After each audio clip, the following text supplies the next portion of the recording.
sahabat budaya, salam jumpa terutama Anda pecinta ONS TV. Kali ini berjumpa dengan saya, Maria Katersi. Ya, tetap taat protokol kesehatan, memakai masker, jaga jarak, dan juga mencuci tangan. Ya, kali ini saya akan menyampaikan kepada Anda terutama pecinta sandiwara radio. Topiknya adalah cara mudah menulis naskah sandiwara radio. Dan apa yang kami sampaikan adalah versi saya, Maria Katersi. Jadi apa yang kami sampaikan secara berseri melalui ONS TV ini adalah berdasarkan apa yang saya pelajari, juga apa yang saya lakukan selama berpuluh tahun menjadi penulis naskah sandiwara radio, pemain, dan juga sutradara. Nah, pertanyaannya adalah, apakah Anda pernah mendengarkan siaran sandiwara radio? Ya, jawabannya beragam. Ada yang pernah, ada yang dulu sekali pernah, tetapi ada yang mungkin juga belum pernah. Memang sandiwara radio dewasa ini tidak begitu banyak diproduksi dan disiarkan oleh radio siaran. Tetapi Anda di antara pecinta ONS televisi mungkin juga pernah mendengarkan ini lagunya.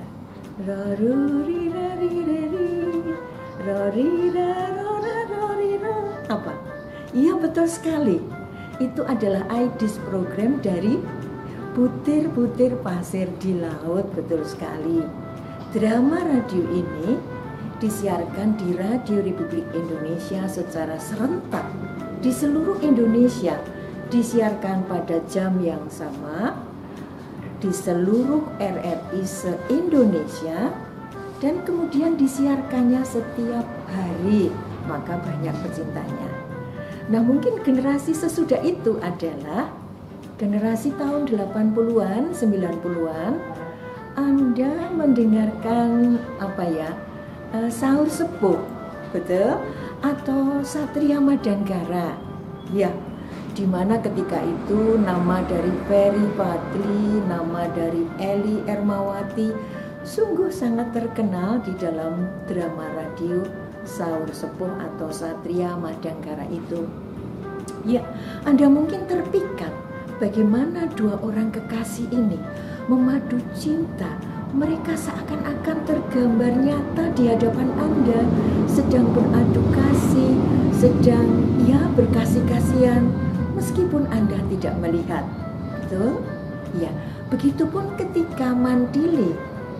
Begitu bagaimana dengan berkelahi, bertengkar, bertikai, adu ajian dengan sangat luar biasa, satu sama lain saling ingin menang, dan itu sangat seru dan Anda senang mendengarnya. Seakan-akan Anda melihat pertarungan itu ada di depan Anda. Begitukah? Ya, itulah keunggulan dari radio. Ya, Anda diberi kebebasan menggambarkan apa yang terjadi dalam sandiwara radio itu, meskipun Anda tidak melihat, hanya mendengarkan saja, tetapi Anda bisa seakan-akan melihat gambaran itu di depan Anda. Begitu, ya. Baik, hari ini kita akan membahas masalah sandiwara radio dulu, kini, dan nanti. Sahabat budaya, untuk membicarakan perkembangan atau sandiwara radio ini memang tidak bisa dipisahkan dari sejarah dunia penyiaran di Indonesia. Nah, di Indonesia memang sebelum kemerdekaan sudah ada radio penyiaran, tetapi waktu itu masih zaman penjajahan Belanda, Jepang, sehingga siaran radio itu yang milik kita masih sembunyi-sembunyi sifatnya. Jadi belum resmi atau belum diperluas siarannya karena memang masih dijajah oleh Belanda dan Jepang. Barulah kemudian setelah itu pada tahun 1945, tepatnya pada tanggal 11 September, berdirilah berdirilah Radio Republik Indonesia RRI, resmi milik pemerintah Indonesia, meskipun belum semua daerah ada. Ketika itu tahun 45 baru di kota-kota besar atau ibu kota di seluruh Jawa, jadi belum banyak. Nah, ketika itu ada di Jakarta, ada di Bandung, ada di Yogyakarta, ada di Semarang, dan lain sebagainya.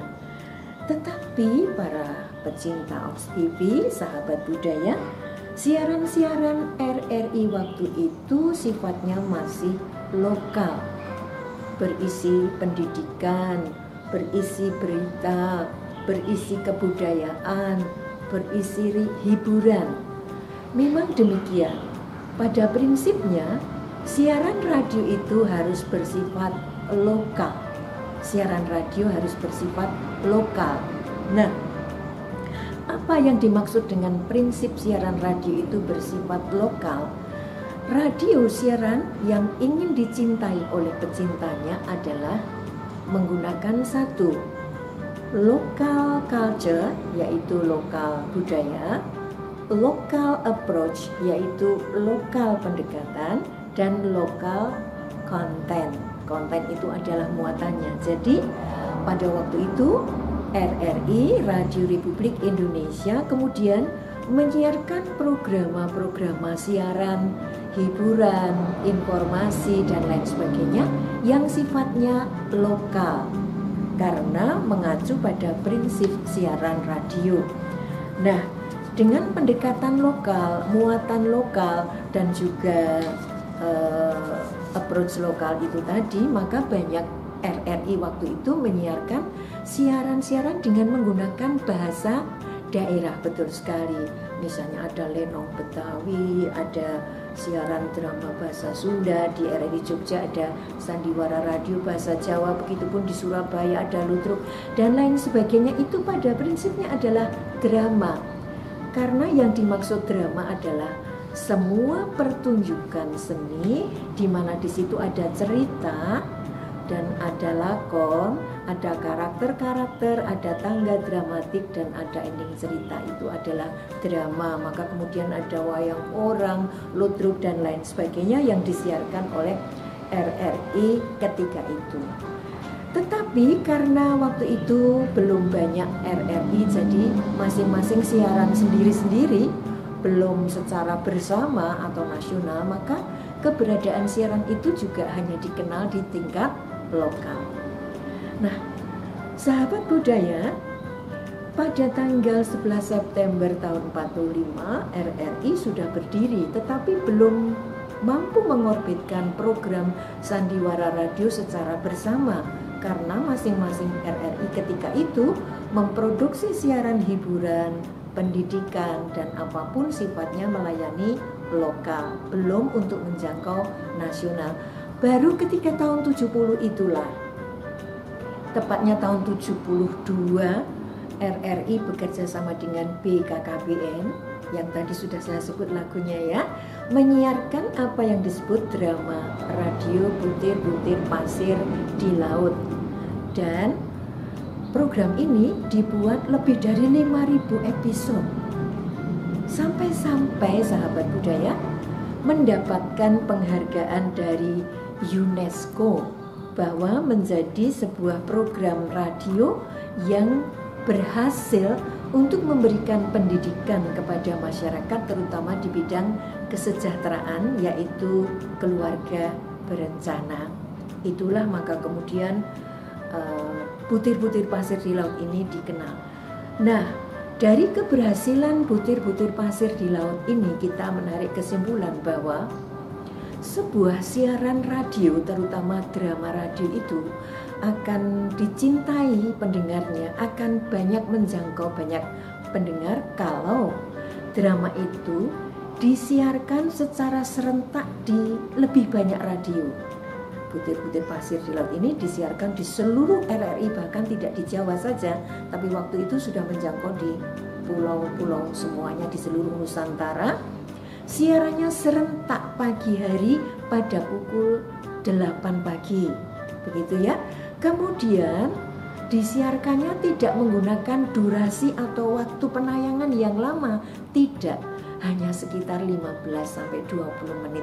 Hal ini menghargai kesibukan pendengar kala itu, bahwa mereka juga ada yang bekerja, karyawan, harus mengantar sekolah. Jadi jam itu dipandang pukul 8 menjadi jam yang baik untuk menyiarkan butir-butir pasir di laut itu.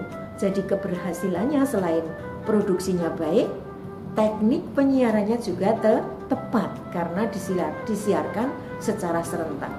Nah, sahabat budaya, tahun berikutnya yang tadi saya sebutkan, 80-an, 90-an, keberhasilan dari butir-butir pasir di laut ini kemudian kembali menjadi populer, tapi dalam bentuk lain, bukan drama yang disiarkan RRI, tetapi yang disiarkan oleh radio-radio siaran nasional seluruh Indonesia. Dulu radio swasta itu menjadi satu dalam organisasi Persatuan Radio Siaran Swasta Nasional atau PRSSNI,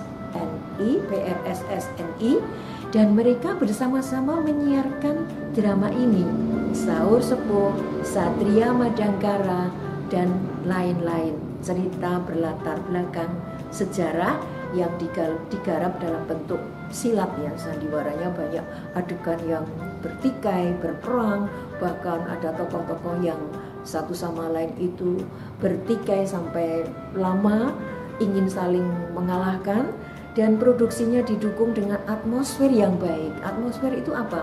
Ya kalau orang berkelahi, biasanya kan tidak dua orang itu saja, mungkin banyak orang, di sekitarnya ada yang nonton, atau di sekitarnya ada rame-rame, ada pohon tumbang dan lain sebagainya. Itu secara audio dihadirkan oleh drama Saur Sepuh dan Satria Madangkara itu, sehingga pendengar itu bisa mendengarkan semua dari yang ditampilkan, lalu mereka bisa melihat dari apa yang didengar itu. Itulah kekuatan dari sandiwara radio. Pendengar akan mampu membayangkan segala sesuatu yang didengar dari sandiwara radio tersebut. Nah, sahabat budaya, lalu berpijak pada keberhasilan dari sandiwara radio butir-butir pasir di laut, kemudian silat Satria Madangkara itu, bagaimana tahun berikutnya, 2000-an misalnya? Apakah radio-radio sudah tidak menyiarkan lagi sandiwara radio? Ada, hanya saja sifatnya lokal, betul sekali. Mereka memproduksi, menyiarkan sendiri, diproduksi sendiri, lalu disiarkan sendiri. Jadi sifatnya lokal, sehingga ketenarannya itu sifatnya juga lokal. Misalnya sandiwara radio RRI Keluarga Jogja bahasa Jawa juga hanya terkenal di kalangan masyarakat Yogyakarta, betul. Mungkin di Surakarta juga betul, seperti itu. Lenong Betawi juga di Bandung, di Surabaya punya produksi sendiri. Radio-radio swasta juga punya, tetapi sifatnya sangat lokal. Nah, ini menjadi bahan pemikiran kepada semua yang ingin membuat sandiwara radio. Hendaklah selain produksi itu baik, maka teknik penyiarannya juga harus tepat, sehingga banyak orang mengikuti program itu. Dan keberhasilan sebuah program adalah apabila banyak tanggapan yang masuk dari penyiaran sandiwara radio itu. Entah tanggapannya itu positif atau negatif, itu adalah salah satu bentuk atensi dari pendengar. Nah, maka berpijak pada keberhasilan butir-butir pasir dan juga Brahma Kumbara itu tadi, Satria Madangkara yang disiarkan serentak pada hari yang sama, jam yang sama, semua radio, seakan-akan tidak ada pilihan lain bagi pendengar. Maka ia pun kemudian mengikuti, yang tidak kenal menjadi kenal, yang sudah kenal menjadi suka, yang sudah suka menjadi gemar. Nah, karena itu dia kemudian akan dalam bahasa marketing itu dari mulut ke mulut, mendengarkan loh ini tiap jam ini. Itu adalah keuntungannya kalau kita bisa menjangkau dengan cara siaran serentak. Belakangan pada tahun 2020 ini kemudian ada produksi yang dibuat untuk untuk pendidikan tentang bencana alam. Tetapi mohon maaf, karena siarannya itu lokal, sekali lagi lokal, padahal itu muatannya kan bagus, tapi karena sifatnya lokal maka imbasnya itu tidak sampai mencapai semua masyarakat Indonesia seperti itu, sehingga penghargaannya kurang. Penghargaan yang kurang itu dibuktikan dengan bahwa mereka tidak mendapatkan rating siaran yang tinggi seperti itu. Ini tahun 2020. Nah, sahabat budaya, melihat dari sejarah sandiwara radio dulu, kini, dan nanti, bahwa satu hal tadi, siaran itu harus baik, disiarkan dengan menggunakan teknik penyiaran yang baik. Maksudnya adalah secara serentak dan lain sebagainya. Memang sandiwara radio itu diproduksi cukup menggunakan SDM yang cukup banyak. Tidak seperti kalau kita membuat siaran hiburan, misalnya saya memutar dari komputer, di situ sudah ada lagu-lagunya, lalu seorang penyiar hadir mengatakan selamat siang, lalu kita memutar lagu, itu adalah hanya operator dan mungkin penyiar. Bahkan sekarang penyiar sendiri bisa mengoperasikan karena sudah ada susunan lagu di dalam komputer itu, sudah ada daftarnya. Nah, sandiwara radio adalah program yang butuh banyak SDM. SDM-nya apa saja? Dibutuhkan penulis naskah, dibutuhkan sutradara, dibutuhkan pengatur lagu, dibutuhkan pemain dengan berbagai karakter, dibutuhkan teknik dan montase, dibutuhkan ilustrator, dibutuhkan orang pemasaran, dibutuhkan orang yang mengetahui untuk meriset minat dari pendengar itu. Sehingga ini butuh persiapan dan dana yang cukup. Padahal dewasa ini untuk mencari sponsor yang akan nanti membuat sandiwara radio itu biayanya tidak dibebankan pada radio siaran atau RRI, mencarinya tidak mudah.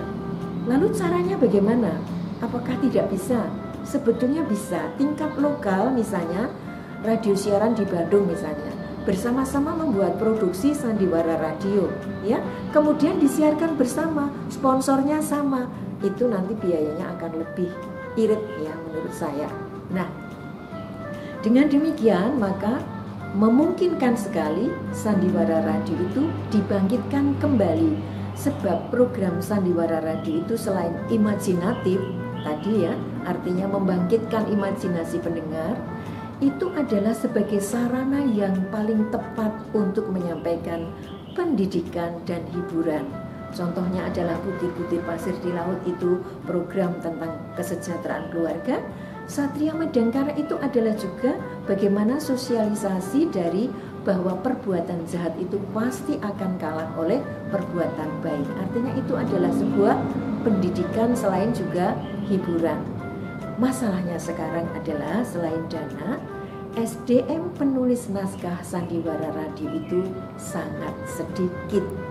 Oleh karena itu, para pecinta OMS-TV, saya akan secara berseri, berturutan menyampaikan kepada Anda sahabat budaya bagaimana cara mudah menulis naskah sandiwara radio. Anda akan bisa berinteraksi, nanti akan diberitahu bagaimana cara berinteraksi melalui email yang nanti dari seluruh pendukung dari produksi ini akan memberitahu lewat email mana Anda bisa menanggapi. Oleh karena itu sahabat budaya, hari ini saya sudah sampaikan sejarah sandiwara radio dan bagaimana bisa dikembangkan. Lalu untuk edisi yang akan datang saya akan coba sampaikan sebetulnya apa yang dimaksud naskah umum, naskah radio, naskah sandiwara radio, aspek-aspek apa saja, mengapa naskah harus ditulis, fungsinya apa, dan seterusnya nanti secara berseri akan saya sampaikan. Semoga Anda semua berminat. Sahabat budaya, sampai di sini jumpa kita. Jangan lupa memberi respon dan juga subscribe dan like, dan kita masih bisa bertemu pada edisi selanjutnya. Saya Maria Kadarsi, terima kasih. Salam budaya.